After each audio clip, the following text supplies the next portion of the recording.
ਲਾ ਸਰਾਣੇ ਜੋ ਦੁੱਧ ਰੱਖਣ, ਕਦੇ ਹੋਸ਼ ਵਸਾਰ ਨਾ ਸੁੱਤੀਆਂ ਨੇ। ਸਰਗੀ ਉੱਠ ਕੇ ਰੇੜਕਾ ਪਾਵਣਾ ਏ, ਇਸੇ ਹੀ ਫਿਕਰ ਦੇ ਵਿੱਚ ਪਰੁੱਤੀਆਂ ਨੇ। ਉਹਨਾਂ ਹੁੰਦਾ ਮੁਰਾਦ ਨਸੀਬ ਮੱਖਣ, ਸੇਜੋਂ ਵਕਤ ਦੇ ਨਾਲ ਜੋ ਉੱਠੀਆਂ ਨੇ। ਅਮਰ ਮਨ ਸਰਦਾਰੋ ਪਾਰ ਹੋਈਆਂ, ਬੇਅਮਰੀਆਂ ਹੀ ਖਾਂਦੀਆਂ ਜੁੱਤੀਆਂ ਨੇ। ਪਰ ਗੱਲ ਸਮਝ ਖੁਦਾ ਦਾ ਵਾਸਤਾ ਹੀ, ਗੱਲ ਅੰਦਰ ਪੈਦਾ ਰਾਜ ਕਰਦੀ।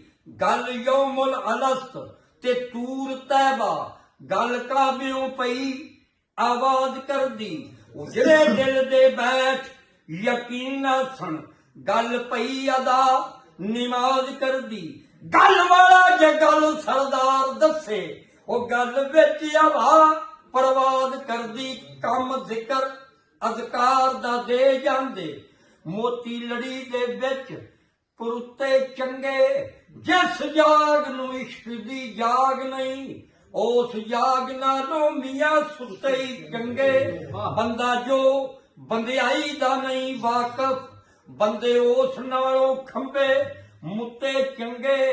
ਬੇਯਕੀਨੇ ਦੇ ਨਾਲੋਂ ਸਰਦਾਰ ਸਾਈਂ ਬੈਠੇ ਇੱਕ ਦਰਵਾਜ਼ੇ ਤੇ ਕੁੱਤੇ ਚੰਗੇ।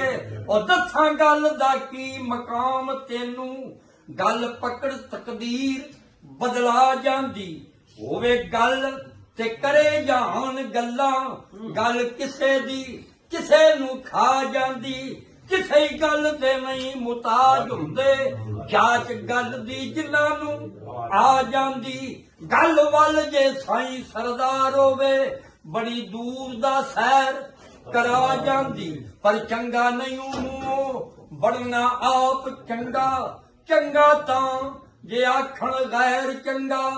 ਗੈਰਾਂ ਨਾਲ ਮੁਕਾਬਲਾ ਕੀ ਤੇਰਾ, ਨਾਲ ਆਪਣੇ ਆਪ ਦੇ ਬੈਰ ਚੰਗਾ। ਅਦਬ ਇਸ਼ਕ ਦੇ ਨਾਲ ਜੇ ਕੰਮ ਨਿਕਲੇ, ਅਸ਼ੋਖੀ ਵਿੱਚ ਨਹੀਂ ਰੱਖਣਾ ਪੈਰ ਚੰਗਾ।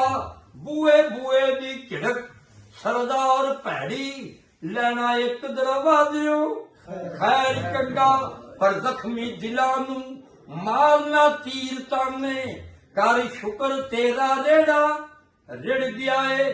ਤੇਰੀ ਆਪਣੀ ਅਕਲ ਵੀ ਗੁੰਮ ਹੋਣੀ, ਪੁੱਠਾ ਗੇੜ ਤਕਦੀਰ ਜਦ ਗਿੜ ਗਿਆ ਏ।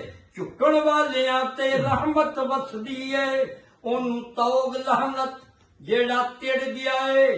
ਪੈਂਦਾ ਬਸ ਬਘਿਆੜਾ ਸਰਦਾਰ ਸਾਈਂ, ਜਿਹੜਾ ਛੇੜੂ ਬਿਨਾ ਛਿੜ ਗਿਆ ਏ।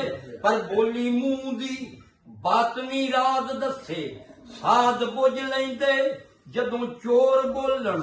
ਅੰਦਰ ਪਵੇ ਤਰੇੜ ਆਵਾਜ਼ ਬਦਲੇ, ਭਾਂਡੇ ਸਾਫ਼ ਨਾ ਨਵੇਂ ਨਕੋਰ ਬੋਲਣ।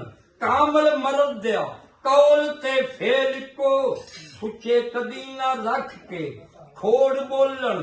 ਦਰਜੇ ਪਾਣ ਨਾ ਕਦੀ ਸਰਦਾਰ ਸਾਈਂ, ਉੱਤੋਂ ਹੋਰ ਬੋਲਣ ਵਿੱਚੋਂ ਹੋਰ ਬੋਲਣ। ਪਰ ਉੱਥੇ ਬੈਠ ਜਿੱਥੇ ਤੇਰੀ ਸੂਝ ਖਾਤਰ, ਨੇਕ ਹਸਤੀਆਂ ਦੀ ਨੇਕ ਮਤ ਹੋਵੇ। ਰਾਤ ਹੁੰਦਿਆਂ ਪੱਤ ਸੰਭਾਲ ਰੱਖੇ, ਅੰਦਰ ਜ਼ਿੰਦਗੀ ਦੇ ਜੱਤ ਸੱਤ ਹੋਵੇ। ਜ਼ਰਾ ਸੋਚ ਹਰ ਸਾਧ ਬੇਸੁਰ ਹੁੰਦਾ, ਜੇਕਰ ਉਖੜੀ ਭੁਖੜੀ ਗੱਤ ਹੋਵੇ। ਕੰਡੇ ਲੱਗਦਾ ਨਹੀਂ ਸਰਦਾਰ ਸਾਈਂ, ਰੱਖੀ ਜਿਸ ਦੋ ਬੇੜੀਏ ਲੱਤ ਹੋਵੇ। ਉਹ ਬਿਨਾਂ ਅਮਲ ਦੇ ਕਰਨਗੇ ਦਿਲ ਕਾਲਾ, ਉਹ ਛੱਡ ਬਿਰਦ ਲੰਮੇ ਅਰਫਾਂ ਕਾਲਿਆਂ ਦੇ। ਕਿਸੇ ਪਾਕ ਤੋਂ ਸਿੱਖ ਨਿਮਾਜ਼ ਕਲਬੀ, ਰਾਜ ਕੁੰਜੀਆਂ ਵਿੱਚ ਨੇ ਤਾਲਿਆਂ ਦੇ। ਝਾੜੂ ਜ਼ਿਕਰ ਦਾ ਫੇਰ ਵਜੂਦ ਅੰਦਰ, ਪਰਦੇ ਸਾਫ਼ ਕਰ ਹਿਰਸ ਦੇ ਜਾਲਿਆਂ ਦੇ। ਅੱਲਾ ਨਬੀ ਨੂੰ ਜੇ ਸਰਦਾਰ ਮਿਲ ਨਹੀਂ, ਫਿਰ ਚੁੰਮਿਆ ਆਸਤਾਨੇ ਅੱਲਾ ਵਾਲਿਆਂ ਦੇ। ਸੁਭਾਨ ਅੱਲਾਹ, ਸੁਭਾਨ ਅੱਲਾਹ।